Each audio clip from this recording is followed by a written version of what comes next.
কি খবর সবার, কেমন আছো? আজকে আমরা যে টপিকটার উপর আলোচনা করতে যাচ্ছি সেটা মেইনলি হচ্ছে ক্রোমোজোম। ঠিক আছে, বায়োলজিতে যতগুলো টপিক আছে তার মধ্যে one of the most important topic হচ্ছে ক্রোমোজোম। এখন ক্রোমোজোম সম্পর্কে জানতে হলে আমরা মোটামুটি আজকের যে ক্লাসটা আছে সেটাকে 4 ভাগে ভাগ করেছি। তোমার ক্রোমোজোমের একটা ইন্ট্রোডাকশন থাকবে, তারপরে হচ্ছে তুমি এর মধ্যে কোন কোন স্ট্রাকচার দেখতে পারবে এবং তার ফাংশনালিটি কী সেটা সম্বন্ধে জানতে পারবে। তারপরে এইটার বিভিন্ন টাইপ আছে সেটা সম্বন্ধে তুমি জানতে পারবে, এবং লাস্টলি তুমি হচ্ছে এর ইম্পর্টেন্স কী সেটাও তুমি জানতে পারবে। ঠিক আছে, আমরা মোটামুটি তাহলে 4টা টপিকের উপর ডিপেন্ড করে আজকের ক্লাসটা সাজিয়েছি। তাহলে শুরু করা যাক। একদম প্রথমে যদি আসি সেটা হচ্ছে ইন্ট্রোডাকশন, অর্থাৎ তুমি এই যে ক্রোমোজোম নিয়ে পড়ছো, তাই না? এই ক্রোমোজোম ব্যাপারটা আসলে কি, এটি তোমার কেন পড়া লাগবে, তাই না? এইটা সম্বন্ধে তোমার জানা উচিত। এখন ক্রোমোজোম ব্যাপারটা এসেছে দুইটা ওয়ার্ড থেকে। ওয়ার্ড দুইটা কি? ওয়ার্ড দুইটা যদি আমরা দেখি, একটা হচ্ছে ক্রোমা আর একটা হচ্ছে সোমা।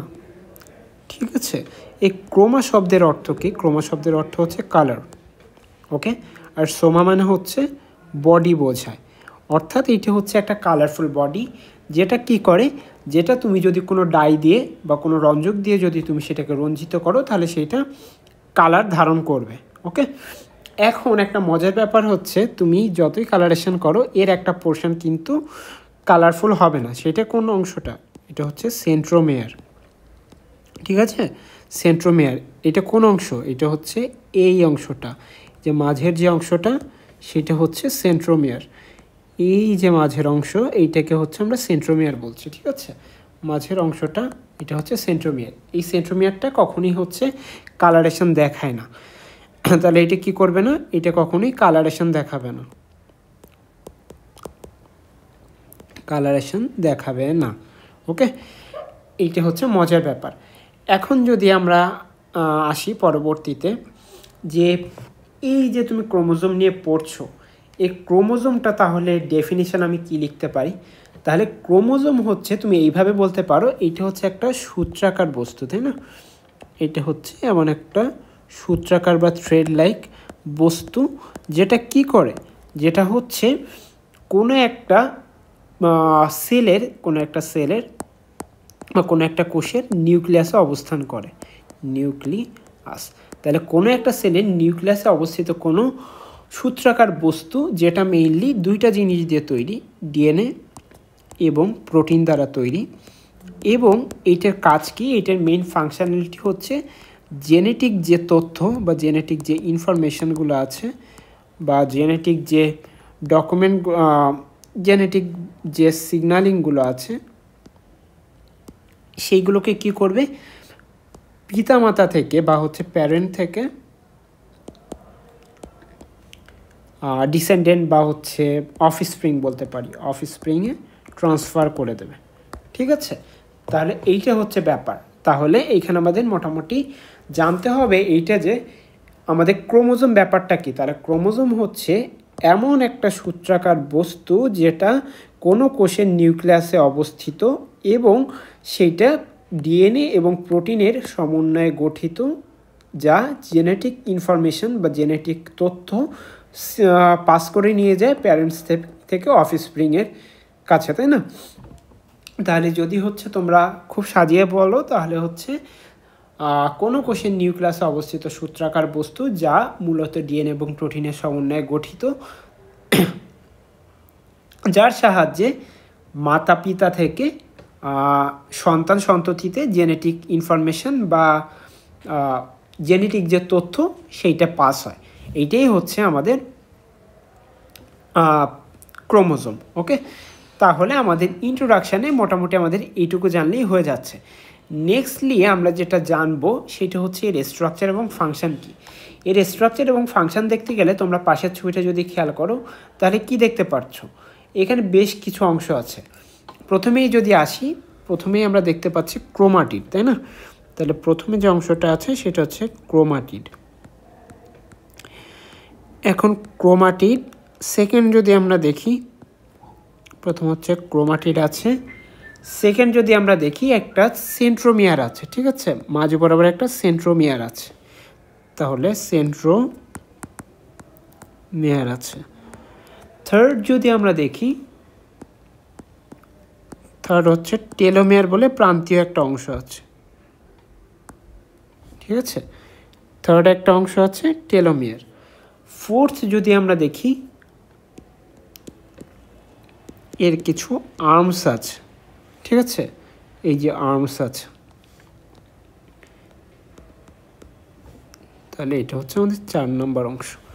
এরপরে যদি আমরা দেখি ডিএনএ বলে একটা অংশ আছে, যদিও এটা দেখা যাচ্ছে না, এর ভেতরে হচ্ছে ডিএনএ বলে একটা অংশ থাকে, কারণ ডিএনএ এবং প্রোটিন দ্বারাই এটা পুরোপুরি তৈরি থাকে, তাহলে কি কম্পোনেন্টস বলতে পারি আমরা। এটা হচ্ছে ডিএনএ অ্যান্ড প্রোটিন, তাই না? তারপরে কি আছে, তারপরের অংশটা হচ্ছে আমরা কাইনেটোকোরের কথা বলতে পারি, তাই না? এটা হচ্ছে নাম্বার 6 দিতে পারি আমরা, কাইনেটোকোর।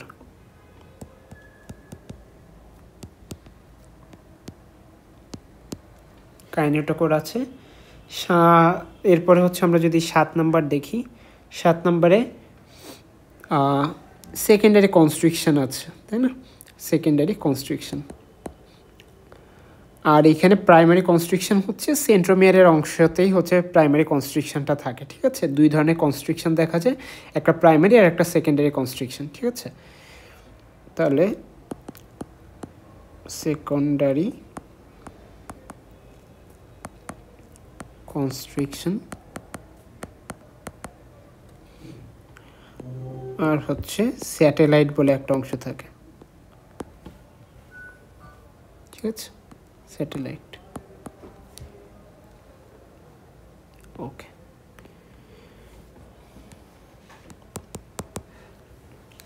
তাহলে স্যাটেলাইট, মোটামুটি এই 8টা অংশ নিয়েই আমাদের ক্রোমোজোম গঠিত। এখন যদি আমরা আসি যে ক্রোমাটিড ব্যাপারটা কি, ক্রোমাটিড দেখো এইখানে যে অংশটা আছে, এই যে ক্রোমোজোম, এটা আসলে 2টা পার্ট নিয়ে গঠিত। এই যে একটা অংশ আর এই যে আর একটা অংশ, ঠিক আছে? এই 2টা অংশের প্রত্যেকটাকে এক একটা ক্রোমাটিড বলা হয়ে থাকে, ঠিক আছে? তাহলে প্রত্যেকটা ক্রোমোজোমে কি থাকছে, প্রত্যেকটা ক্রোমোজোমে হচ্ছে 2টা করে ক্রোমাটিড থাকছে, ঠিক আছে? প্রত্যেকটা ক্রোমোজোমে 2টা করে ক্রোমাটিড থাকছে, যারা একে অপরের সাথে কি হয়, একই রকম হয়ে থাকে, এইটার সাথে একই রকম হয়ে থাকে বা আইডেন্টিক্যাল হয়ে থাকে, ঠিক আছে? এরা 2টা একে অপরের প্রতিরূপ বলতে পারো, এই জন্য এদেরকে আমরা অনেক সময় সিস্টার ক্রোমাটিডও বলে থাকি। এখন এই ক্রোমোজোমের সাথে যদি অন্য আর একটা ক্রোমোজোম আনি এবং তাদের যদি একটা ক্রোমাটিডকে এদের সাথে তুলনা করি, তখন সেটাকে বলা হয় নন সিস্টার ক্রোমাটিড, কারণ তাদের মধ্যে পার্থক্য দেখা যায়, স্ট্রাকচারে, সাইজে, বৈশিষ্ট্যে সব কিছুতেই পার্থক্য থাকে, সেই জন্য তারা নন সিস্টার ক্রোমাটিড।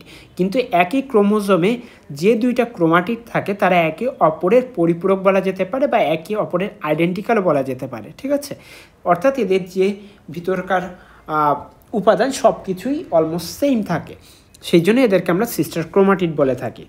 এর একটা নির্দিষ্ট ফাংশান আছে, এইখানে ওদের যে সিস্টার ক্রোমাটিডগুলো আছে তাদের মধ্যে identical set of genetic material থাকে, ঠিক আছে? যখন সেল ডিভিশন হবে তখন ওরা যখন একটা পোর্শন চেঞ্জ করবে তখন সেইটা আইডেন্টিক্যাল জিনিসপত্র বা একই ধরনের জিনিসপত্রই হচ্ছে ট্রান্সফার করে দেয়, ওকে?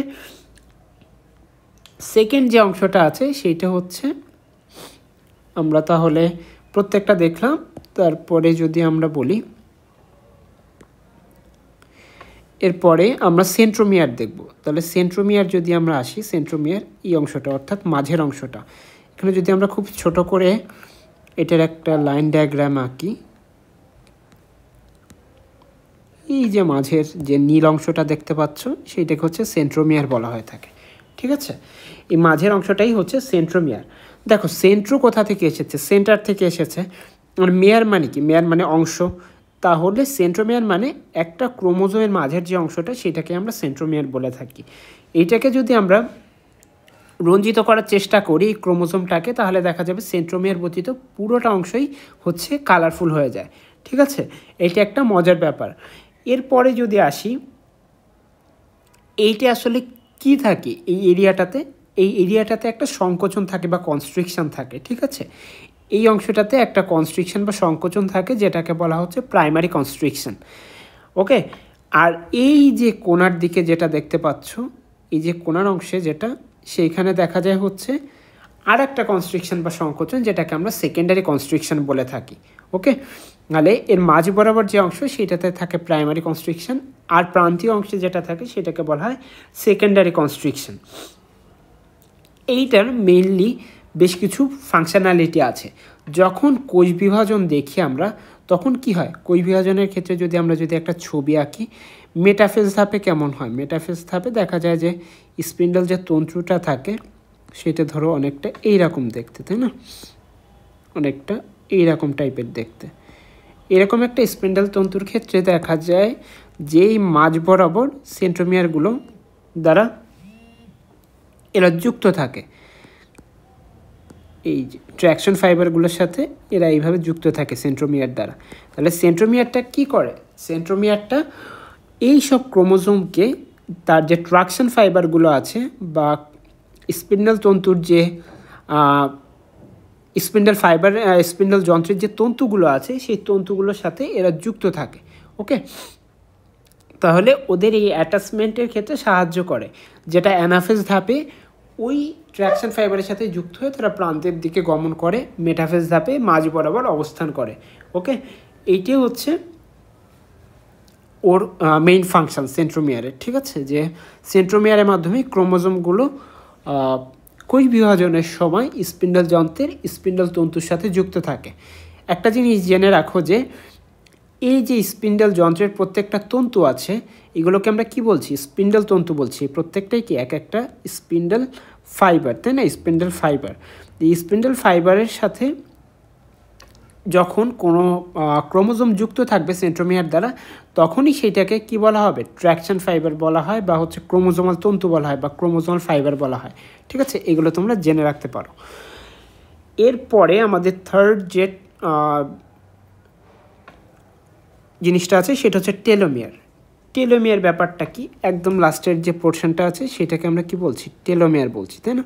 এই লাস্টের অংশটাকে আমরা বলছি টেলোমিয়ার। এই টেলোমিয়ারটা কি বলা হয়? এখানে হচ্ছে রিপিটেটিভভাবে ডিএনএ সিকোয়েন্সটা এইখানে আসে।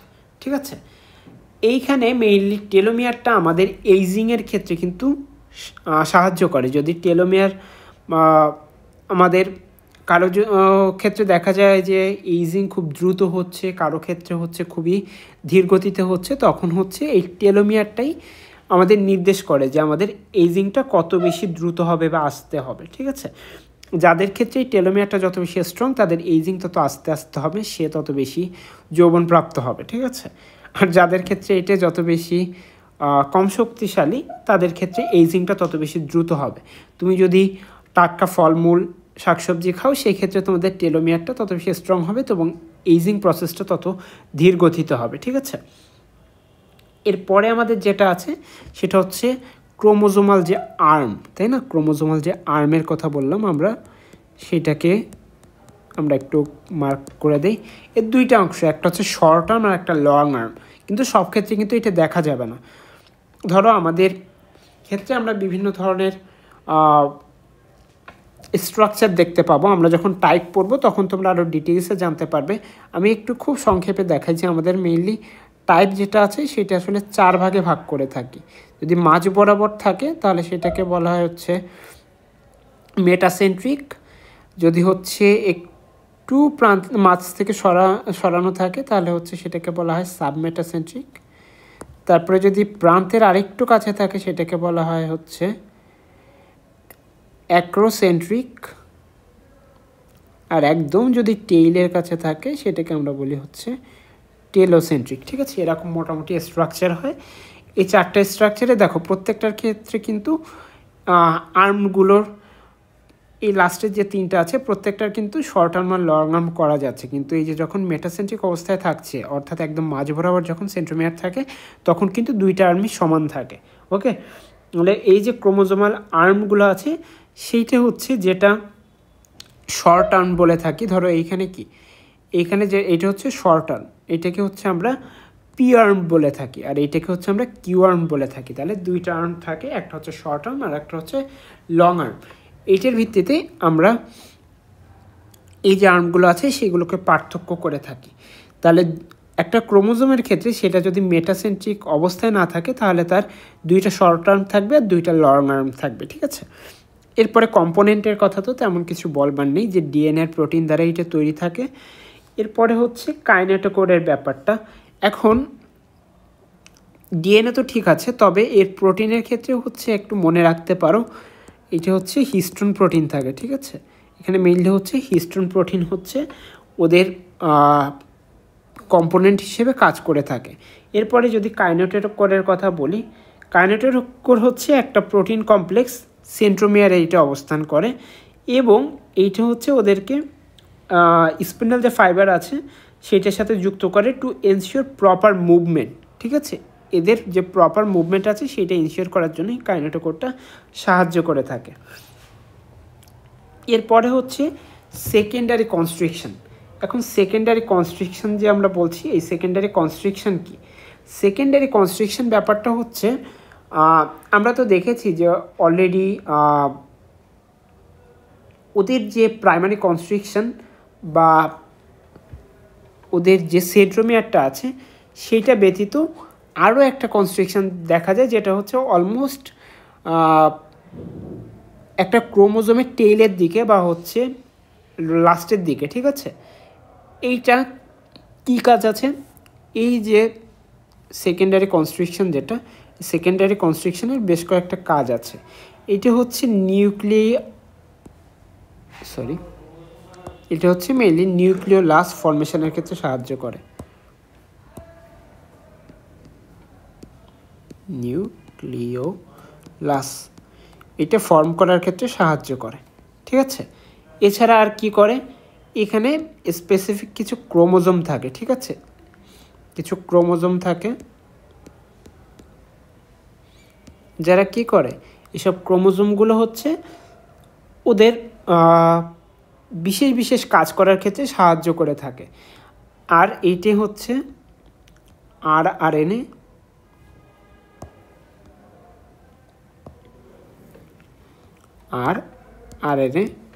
সিনথেসিসের ক্ষেত্রে সাহায্য করে থাকে। আরএনএ সিনথেসিসের ক্ষেত্রে সাহায্য করে থাকে। ওকে, তাহলে এই তিনটা জিনিস হচ্ছে ওদের খুবই দরকারি, যে নিউক্লিয়াস ফর্মেশনের ক্ষেত্রে সাহায্য করে, স্পেসিফিক কিছু ক্রোমোজোম থাকে, আর আরএনএ সিনথেসিসে সাহায্য করে। আর আরএনএ কী জন্য লাগে? আরএনএর মাধ্যমে কি আমাদের প্রোটিন তৈরি হয়, তাই না? রাইবোসোমাল আরএনএর মাধ্যমেই আমাদের দেহে প্রোটিন তৈরি হয়। প্রোটিন কি আমাদের দেহের বিল্ডিং ইউনিট। সো এইটা যদি না থাকে তাহলে আমাদের বডি ঠিকঠাক মতো তৈরি হতে পারে না, মানে আমাদের বডির যে সেলগুলো বা আমাদের যে বডির স্ট্রাকচার সেটা ঠিকঠাক মতো তৈরি হতে পারে না। ওকে, আর লাস্টলি যে অংশটা আছে সেটা হচ্ছে স্যাটেলাইট, তাই না? এই যে একদম লাস্টের যে অংশটা সেটা হচ্ছে স্যাটেলাইট অফ ক্রোমোজোম, তাই না? এই ক্রোমোজোমের যে স্যাটেলাইটটা আছে এইটা ওদের জন্য একটা পিকুলিয়ার পার্ট, ঠিক আছে। এইটার কাজ কি? এটা হচ্ছে মেইনলি যে ক্রোমোজোমটা আছে সেইটার রাইবোসোমাল যে ডিএনএটা আছে বা আরডিএনএ আছে, যেটা পরবর্তীতে আরআরএনএ সিনথেসিসে সাহায্য করে, সেইটার ফরমেশনেই সাহায্য করে থাকে, ঠিক আছে। তাহলে স্যাটেলাইটটা কি? আলটিমেটলি সেকেন্ডারি কনস্ট্রিকশনের যে কাজ সেইটি আসলে স্যাটেলাইট আরও নিখুঁতভাবে করতে সাহায্য করে থাকে। তাহলে এই যে স্যাটেলাইট যেটা আছে সেটা আসলে সেকেন্ডারি কনস্ট্রিকশনকেই সাহায্য করে, যাতে সেটা আরডিএনএ থেকে আরআরএনএ সিনথেসিস করতে পারে, ঠিক আছে। তাহলে এইটা হচ্ছে আমাদের স্ট্রাকচার শিখলাম আমরা। নেক্সট যদি আমরা আসি, এটার টাইপ। এখন ক্রোমোজোমের টাইপ কি? ক্রোমোজোমের আমরা বললাম যে 4টা টাইপ আছে। ফার্স্ট যদি আমরা বলি মেটাসেন্ট্রিক, সেকেন্ডলি কি? সেকেন্ডলি হচ্ছে সাবমেটাসেন্ট্রিক। দেন কি আছে? তারপরে হচ্ছে অ্যাক্রোসেন্ট্রিক, আর লাস্টে হচ্ছে টেলোসেন্ট্রিক। ঠিক আছে, এখন এই যে মেটাসেন্ট্রিক মানে কি বোঝাচ্ছে? মেটাসেন্ট্রিক মানে বোঝাচ্ছে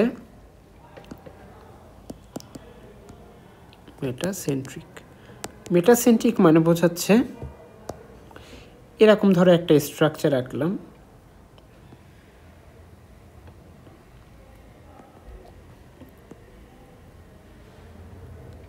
দেখো এখানে যে উপরের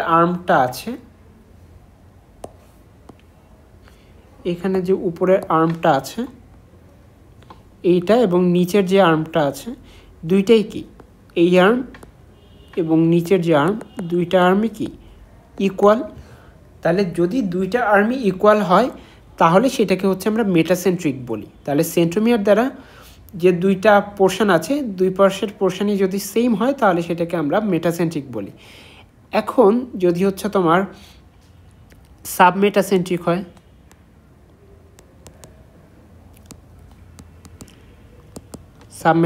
হয়, তাহলে কি হবে? তাহলে যদি আবার আমরা স্ট্রাকচার রাখি, ধরো এরকম,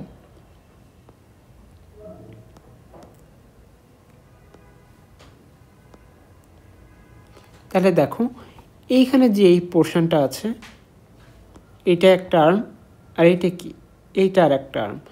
দেখো এইটা কি, এইটা মাঝখান থেকে সামান্য সরে গিয়েছে না? তাহলে মাঝখান থেকে যখন সামান্য সরে যায় তখন সেটা কি একটা শর্ট আর্ম হয়ে যাচ্ছে আর একটা হচ্ছে লং আর্ম হয়ে যাচ্ছে। তাহলে এই যে সেন্ট্রোমিয়ারটা যখন মাঝ থেকে সামান্য সরে যাবে তখন সেটাকে কি বলবো?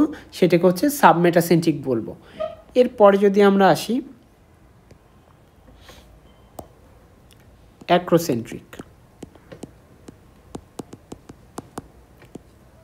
অ্যাক্রোসেন্ট্রিকের ক্ষেত্রে কি হবে?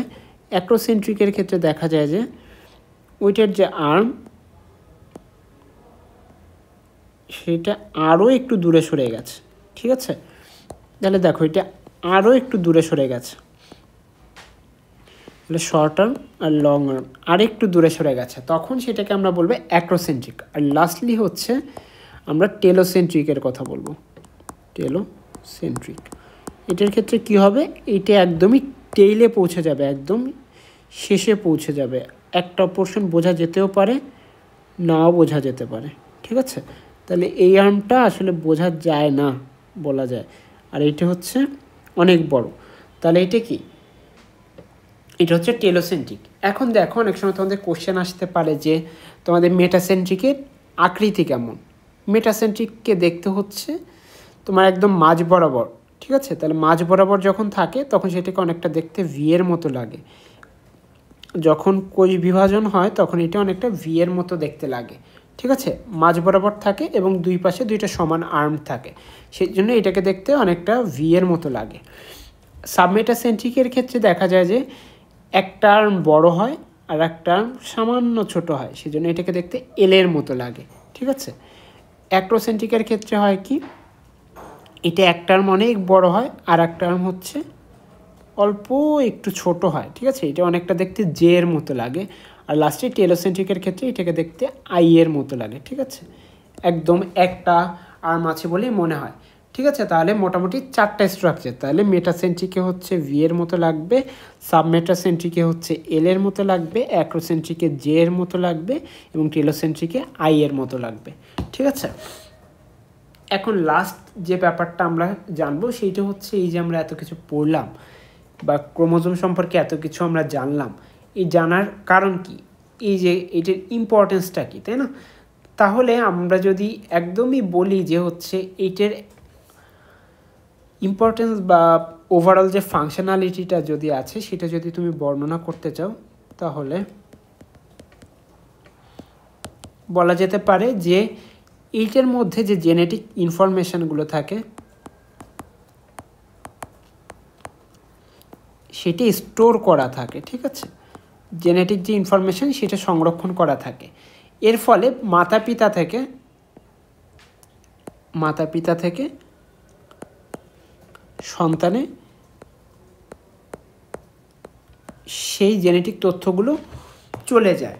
এর ফলে দেখা যায় যে মা বাবার যে বৈশিষ্ট্য সেটা সন্তান সন্ততিরা পায়, মায়ের বৈশিষ্ট্য বাবার বৈশিষ্ট্য দুইটাই পায়, তাই না? এছাড়া এর ফলে কি ডিএনএ যে রেপ্লিকেশন ঘটে বা ডিএনএ যে অনুলিপন আছে, তাই না, ডিএনএ যে অনুলিপন আছে সে ডিএনএ অনুলিপনটাও সম্ভব হয়। এর ফলে ডিএনএ অনুলিপন হয় বা ডিএনএর নতুন করে একটা কপি তৈরি করতে পারে। আর লাস্টলি হচ্ছে মা বাবার যে বৈশিষ্ট্য সেটা সন্তান সন্ততিতে প্রকাশ পায়। ঠিক আছে, মা বাবার বৈশিষ্ট্য সন্তানে প্রকাশ পাবে।